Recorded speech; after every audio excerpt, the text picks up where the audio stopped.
Gold, trusted gold buyers. మీరు తాకట్టు పెట్టిన బంగారాన్ని విడిపించి ఈ రోజు ఉన్న మార్కెట్ ధరకు కొనబడను. అండ్ శివ విషయానికి వస్తే సార్, 36 సంవత్సరాల తర్వాత మళ్ళీ ఇప్పుడు రిలీజ్ అయింది. అంటే ఈ జనరేషన్ కిడ్స్కి కూడా అంత నచ్చే సినిమా అనమాట అది. ఇక మీకైనా మాకైనా చెప్పాల్సిన పని లేదనమాట. సో అంత ఇంపాక్ట్ ఇచ్చిన మూవీ. చూసారా మీరు రిలీజ్? చూశానండి, యూఎస్లో చూశాను. యాక్చువల్గా నేను మా బాబు మ్యారేజ్ కోసం వెళ్ళాను సార్. మ్యారేజ్ అయిన తర్వాత నాకు మా అల్లుడు సర్ప్రైజ్ ఇచ్చారు. టికెట్స్ తెప్పి, మామయ్య మీకు సర్ప్రైజ్ అంటే ఏంటంటే, ఇవో శివ టికెట్స్ సాయంత్రం ఈవినింగ్ వెళ్తున్నాం, నైట్కి వెళ్తున్నాం అన్నారు. ఐ ఫెల్ట్, నాకు చాలా థ్రిల్ అయ్యాను. అంతే కదా. శివ టైంకి నాకు మ్యారేజ్ అవ్వలేదు సార్.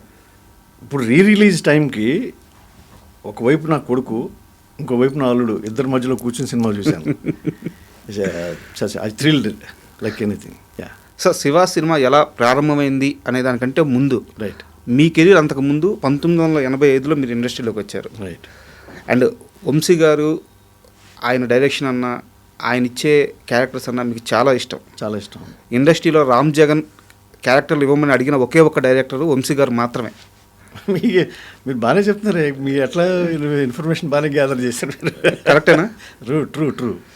సో మనం బాగా ఎక్కువ తిరగటం అంటే పెద్ద వంశీ గారి దగ్గరికి బాగా వెళ్ళేవాడిని. బాగా ఆయన కూడా అలాగే నన్ను ఎంకరేజ్ చేసేవారు, ఇప్పుడు డిసప్పాయింట్ చేయకుండా. అట్లాగే ఆయనతో ఉషా కిరణ్ మూవీస్ ఒకటి సినిమా చేశాను సార్. అండ్ మహర్షి సినిమా, మంచి క్యారెక్టర్ మహర్షి. అంటే నేను వంశీ గారి ప్రస్తావన ఎందుకు తీసుకొచ్చానంటే, మహర్షి కూడా చాలా గొప్ప సినిమా. అవును, కరెక్ట్. అయితే ఆ రోజుల్లో ఉన్న పరిస్థితుల వల్ల అనుకున్నంత ఆడకపోయి ఉండొచ్చు. ఎగ్జాక్ట్లీ. అయితే మహర్షి సినిమా రామ్ జగన్కి ఏదైతే ఇవ్వలేదో, శివ సినిమా ఏదైతే ఇచ్చిందో ఏంటది? గ్రేటెస్ట్ రికగ్నేషన్ అండి ఇండస్ట్రీలో. జగన్ అనే ఆర్టిస్ట్ ఒకటి ఉన్నాడు అని ఒక పెద్ద రికగ్నేషన్ ఇచ్చింది. ఒక నా జీవితాంతం లైఫ్ లాంగ్ నేను ఒక గొప్ప సినిమాలో చేశాను అని చెప్పుకునేంత వడిసే ఒక గొప్ప సినిమా.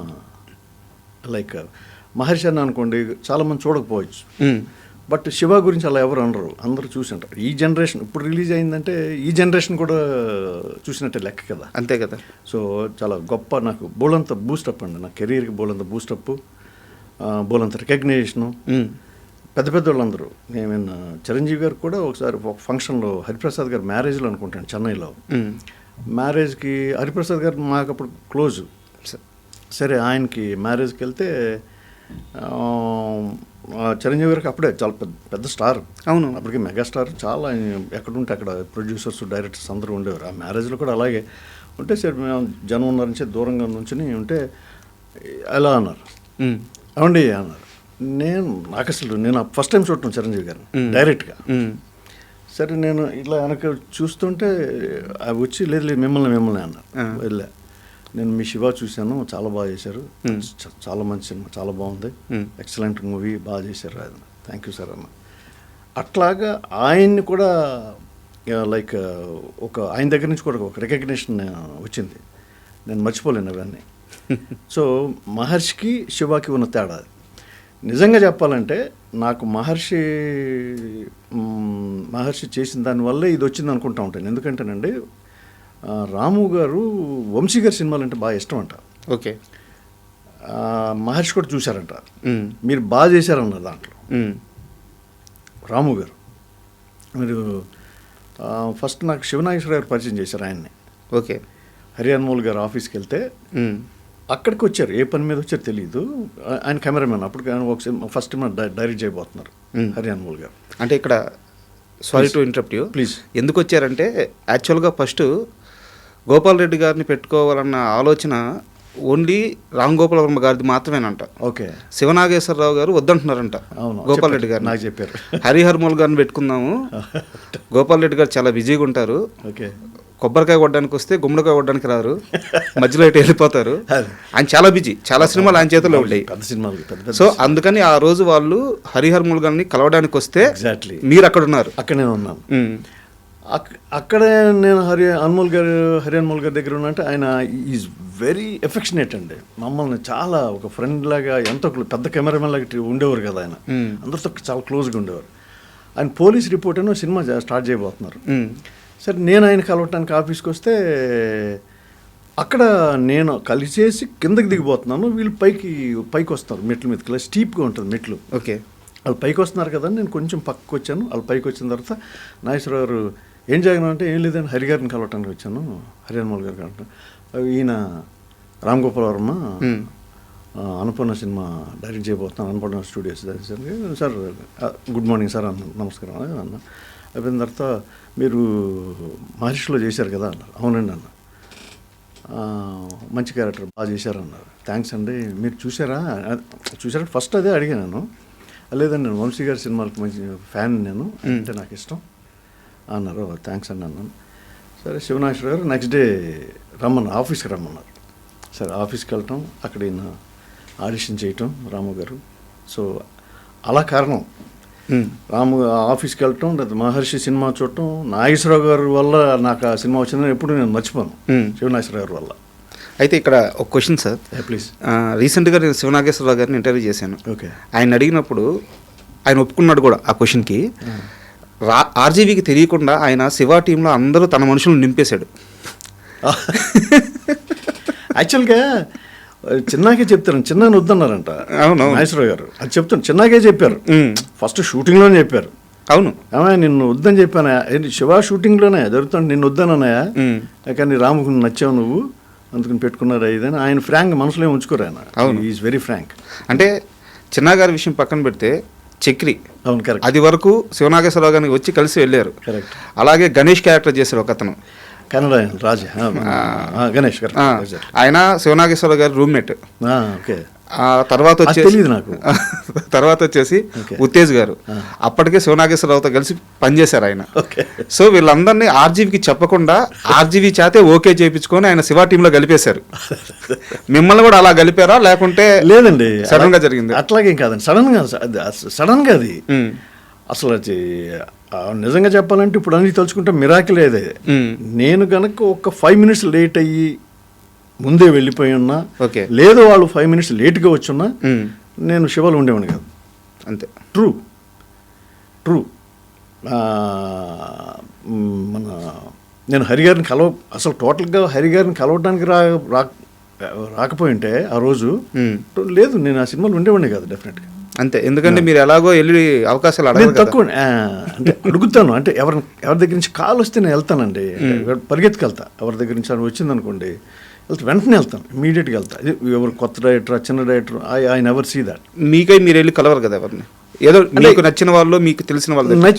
నచ్చటం కాదండి, నాకు నచ్చటం కాదు. అది ఎట్లా ఉంటుందంటే కొంచెం అలవాటు లేకేమో అడగటం, లైక్ ఏమనుకుంటారు, అవును ఎట్లా రిసీవ్ చేసుకుంటారు, అంటే ఇవ్వకపోయినా పర్వాలేదు, ప్రాపర్గా రిసీవ్ చేసుకుంటారు లేదన్నా సంథింగ్ ఏదో అట్లా ఏదో ఉండేది.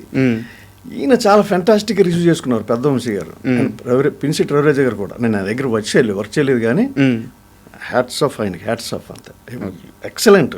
అసలు ఎంత ప్రేమగా ఇంట్లోకి పిలిచి కూర్చోబెట్టి కాఫీ ఇచ్చి సిగరెట్ దాగి చేయనట్టు లేసారు, అలవాటు లేదు. అంత గొప్పగా నేను మర్చిపోలేను ఆయన్ని.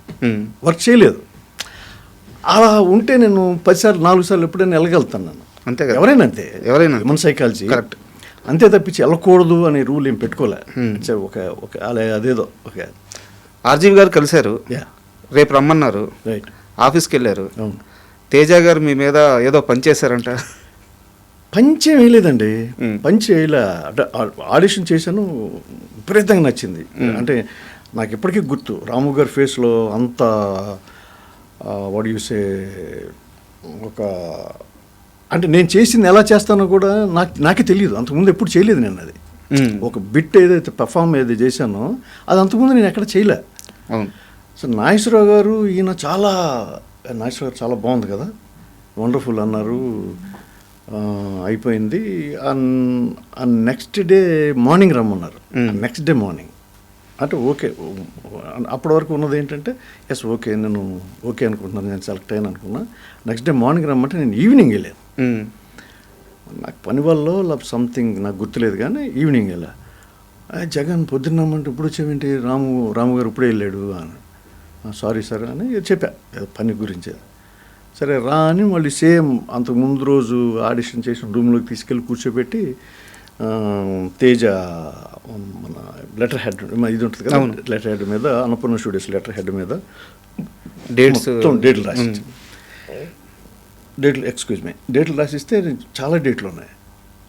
డేట్లు ఉంటే ఇది దాదాపు 6 months, ఎవ్రీ 15 days, ఎవ్రీ మంత్కి 15 days అట్లా, లైక్ జనవరి నుంచి ఫిబ్రవరి, మార్చ్, ఏప్రిల్, మే అట్లా చెన్నై నుంచి హైదరాబాదు వర్క్ చేసి రావాలి. నేను అడిగి చూసి చాలా డేట్లు ఉన్నాయి, మంచి క్యారెక్టరేనా అని అడిగా తేజ గారిని. ఇద్దరు ఉన్నారు, శివనాగేశ్వరరావు గారు, తేజ గారు ఇద్దరు ఉన్నారు పక్కనే. ఆయన రాసిచ్చాడు చేతులతో, తేజ గారి చేతులతో మొత్తం షెడ్యూల్ ఉంటుంది కదా, అది చూసి మొత్తం ఇట్లా నా డేట్లు రాసేసి ఇచ్చిన తర్వాత మంచి క్యారెక్టర్ అని. ఆ మంచి క్యారెక్టర్ కాకపోతే చెన్నై నుంచి మిమ్మల్ని హైదరాబాద్ నుంచి తీసుకెళ్తాం అన్నాడు ఆయన. ఇదే వాయిస్లో. సరే అంటే నాగేశ్వరరావు గారు, నేను సైలెంట్ నేను అన్నాను, లేదు మంచి క్యారెక్టర్ జగన్, నాగార్జున గారు ఫ్రెండ్, నాగార్జున ఫ్రెండ్ చెప్పేశారు అప్పుడే. అర్జున్ ఫ్రెండ్, ఇంపార్టెంట్ క్యారెక్టర్ అన్నా. థ్యాంక్స్ అండి అన్న. యాక్చువల్గా అలా పంచలేసే శివనాగేశ్వరరావు గారు కదా. అంటే అది పంచ్ అని కూడా నేను అనుకోను, అది ఇట్స్ ఎ ట్రూ కదా, నిజమే కదండి. అది నిజంగా కూడా ఇంపార్టెంట్ కాకపోతే మిమ్మల్ని చెన్నై నుంచి హైదరాబాదు 6 నెలలు అంటే తీసుకెళ్ళటం పంపించడం అకామిడేషన్ ఇవ్వటం అది జరగదు కదా. అవును, అదే ఆయన ఉద్దేశం. పంచ్ లేకపోతే జోక్ అని కూడా నేను అనలేదు, అది నిజం ఉంది కదా. సో దానికి సంతోషపడ్డాను నేను. ఓకే, బట్ కాకపోతే ఏంటంటే గట్టిగా అనటం వల్ల ఏంటి ఇలా మాట్లాడతారు అనుకున్నాను, కానీ హీఈస్ వెరీ ఫ్రాంక్. ఆయన అంతే, ఈజ్ బోల్డ్. తర్వాత ఎప్పుడైనా చెప్పారా తేజ గారు? చెప్పాను. ఏం తర్వాత నేను 3-4 years బ్యాక్ అనుకుంటే ఎక్కడ బయట ఎక్కడ కనపడితే, తేజ మీరు రాసిచ్చిన డేట్లు నా దగ్గర ఇంకా ఉన్నాయన్న. నిజమా? ఉన్నాయి నా దగ్గర, పేపర్ ఉంది. అంటే మీరు ఇదివరకే మహర్షి సినిమాకి చేసినప్పుడు 5 months ఏమో వర్క్ చేశారు మహర్షికి? కాదండి, 52 days స్ట్రెచ్. ఓకే, 52 రోజులు స్ట్రెచ్, ఎక్కడికి కదలకుండా, ఊరు కూడా వెళ్ళకుండా. అది కూడా పెద్ద క్యారెక్టరే. పెద్ద క్యారెక్టర్. 52 days 52 రోజులు వైజాగ్లో ఓషన్ వ్యూ హోటల్లో కంటిన్యూస్గా వర్క్ చేసాం కదలకుండా. చెన్నై నుంచి ఎక్కాం శివాజీ రాజా, దాంట్లో చాలామంది ఉన్నారు ఫ్రెండ్స్లో, మహర్షి గారికి ఫ్రెండ్స్. దాంట్లో మెయిన్ శివాజీ రాజా అండ్ దీంట్లో జేడి ఫ్రెండ్స్లో మురళి అని ఒక ఆయన ఉన్నారు, గోదూరు మురళి, ఆయన కూడా దాంట్లో ఉన్నారు మహర్షిలో. ఓకే, మహర్షి క్యారెక్టర్. మేమందరం కలిసి వెళ్ళాము. బయలుదేరిన దగ్గర నుంచి మళ్ళీ 52 రోజుల తర్వాత మళ్ళీ చెన్నై వచ్చాం. అట్లా స్ట్రెచ్ చేసాం. అదొక హిస్టరీ.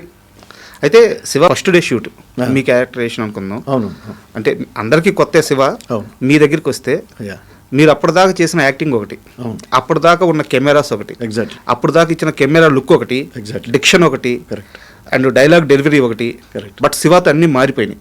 రైట్. ఫస్ట్ డే ఏమనిపించింది రామ్ గోపాల్ వర్మ డైరెక్షన్ చూస్తుంటే? చాలా ఎక్సలెంట్, వండర్ఫుల్ క్వశ్చన్ వేశారు. ఎందుకు వండర్ఫుల్ అన్నాను అంటేనంటే, అంతకుముందు వంశీ గారి సినిమాలు చేశాను, నారాయణమూర్తి గారి సినిమాలు కూడా చేశాను, నారాయణమూర్తి గారి సినిమాలు కూడా చేశాను.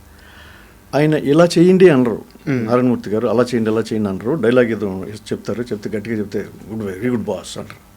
ఆయన ఒక ఎక్సలెంట్ క్యారెక్టర్ నా లైఫ్లో. సో మీరు అడిగిన క్వశ్చన్కి ఆన్సర్ ఏంటంటే, ఆ రోజున లైటప్ చేస్తున్నారు, నేను లొకేషన్కి వచ్చున్నాను. అప్పుడు మేకప్లు ఎవరికి లేవు, శివకి ఎవరికి లేవు. సుధాకర్ గారు అప్పటికే బిజీ, ఆయన బిజీ, మా అందరికంటే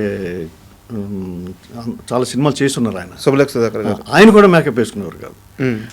నాకు గుర్తుండి ఫెయిర్ అండ్ లవ్లీ ఇలాంటి క్రీమ్ ఏదో సంథింగ్ ఏదో ఉంటే జస్ట్ అది రాసుకుని షార్ట్లోకి వచ్చేవారు పొద్దున.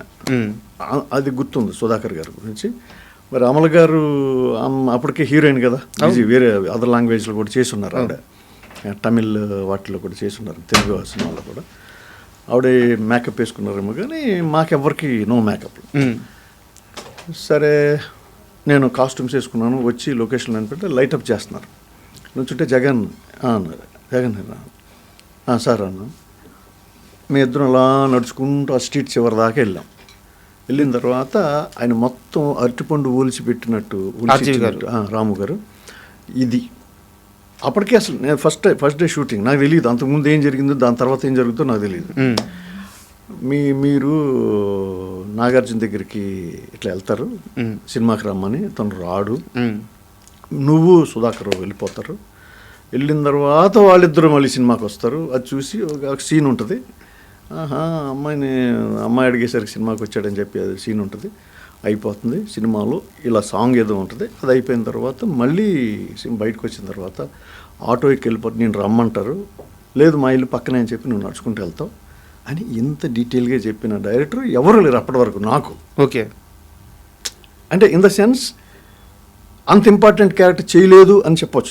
నిజంగా చెప్పాలంటే చేశాను, క్యారెక్టర్ చెప్పేశాను, కానీ ఇంత డీటెయిల్గా ఒక సీన్కి ఇంత డీటెయిల్గా చెప్పింది అప్పటి వరకు ఎవరు లేరు. ఫ్యాంటాస్టిక్ అని లోపలే చాలా సంతోషపడ్డాను. ఓకే సార్, అలాగే సార్ అన్నాను. ఇది చాలా ఇంపార్టెంట్ సీను అన్నారు. అలాగే కదా, ఏ సీన్కి ఆ సీన్ ఇంపార్టెంట్ కదా, ఆ సెన్స్లోనే చెప్పుకుంటారు అనుకున్నాను. అలాగే సార్, డెఫినెట్గా సార్ అన్నాను. ఎంత ఇంపార్టెంట్ అంటే అన్న సార్ అన్న, ఈ సీన్ చెప్పే నాగార్జున ఇంప్రెస్ చేశాను అన్నారు. అబ్బా, అప్పుడు ఇట్లా కొట్టుకుంది. అంతే కదా. అరే బాపురే, ఇంత ఇంపార్టెంట్ సీనా అనుకున్నాను నేను. నాకు బాగా గుర్తు, నేను మర్చిపోను, ఎప్పటికీ మర్చిపోలేను. అప్పుడు టెన్షన్ స్టార్ట్ అయింది. పైకి కనిపించకుండా కాబట్టి సార్ అలాగే సార్, మంచి థ్యాంక్ యూ సార్. నేను ఏమన్నానో నాకు గుర్తులేదు. అయ్యింది. చేసేటప్పుడు కూడా మామూలుగా చేసేసాను నేను, అంతే మామూలుగా చేశాను. నా డ్యూటీ ఎప్పుడు ఎట్లా ఉంటుందంటే డైరెక్టర్ చెప్పింది రీచ్ అవటమే. అదేండి 70% రీచ్ అవుతానా, 90% రీచ్ అవుతానా, I don't know. But effort పెట్టడం అనేది ఎప్పుడు బ్రెయిన్లో ఉంటుంది నాకు. సరే అది చేసేసా. డిఫరెంట్గా, చాలా డిఫరెంట్గా ఉంది. షార్ట్ లైన్ సెన్స్ నాకంటే సినిమా చూసి ఇంత డిఫరెంట్గా ఉందా అని అనుకునేంత నాలెడ్జ్ లేదు నాకు అప్పుడు షూటింగ్ చేసేటప్పుడు. నార్మల్గానే అన్ని సినిమాలతో పాటు అది కూడా చేసుకుంటూ వెళ్ళాను. బట్ ఈయనేంటి ఇంత డిఫరెంట్గా చేస్తున్నాడు, ఈయన ఇంత డీటెయిల్గా చెప్తున్నాడు, మంచి డైరెక్టర్ అనే ఇంప్రెషన్ ఉంటుంది తప్పించి ఎంత డిఫరెంట్గా ఉంటుందని చెప్పి నేను స్క్రీన్ మీద చూసి నేను డబ్బింగ్ చెప్పే వరకు నాకు ఆ సీన్ గురించి తెలియదు నాకు. Okay. And for more videos, please subscribe to iDream. Please subscribe to iDream. Please subscribe iDream. And please subscribe to iDream. For more videos, subscribe to iDream. please like, share and subscribe to the channel. Congratulations, iDream. Subscribe to iDream. Subscribe to iDream. So subscribe to iDream Media.